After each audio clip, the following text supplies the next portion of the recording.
ఒకప్పుడు మనిషిని కలిస్తే ఎలా ఉన్నావు అని అడిగేవాళ్ళు. కానీ ఇప్పుడు ఆ పలకరింపు వెనుక ఒక రకమైన క్యాల్కులేషన్ కనిపిస్తోంది. మనం చేసే ఉద్యోగంలో మనకిచ్చే గౌరవం కంటే మన శాలరీ స్లిప్లో ఉండే నంబర్లకే ఎక్కువ విలువ ఇస్తున్నారు. నువ్వు ఎంత మంచివాడివి అన్నది సెకండరీ, నీ ప్యాకేజ్ ఎంత అన్నదే ప్రైమరీ.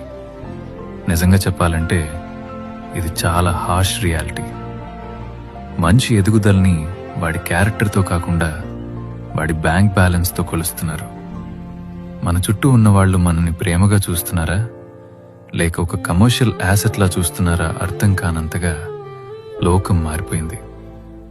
ఒక మంచి పడే స్ట్రెస్, పక్కన పెట్టేసిన తన ఇష్టాలు, ఆఫీస్లో పడే కష్టం, ఇవేవి ఎవరికీ అనవసరం. అందరికీ కావాల్సింది మన స్టేటస్ మాత్రమే. కానీ ఒక్కటి గుర్తుంచుకోండి, మంచి విలువ వాడి జేబులో ఉండదు, వాడి వ్యక్తిత్వంలో ఉంటుంది. నంబర్స్ మారుతుంటాయి, కానీ మనలోని మనిషి మారకూడదు. ఎదుటివారిని గౌరవించండి, కానీ వాళ్ళ సంపాదనని చూసి కాదు, వాళ్ళ సంస్కారాన్ని చూసి.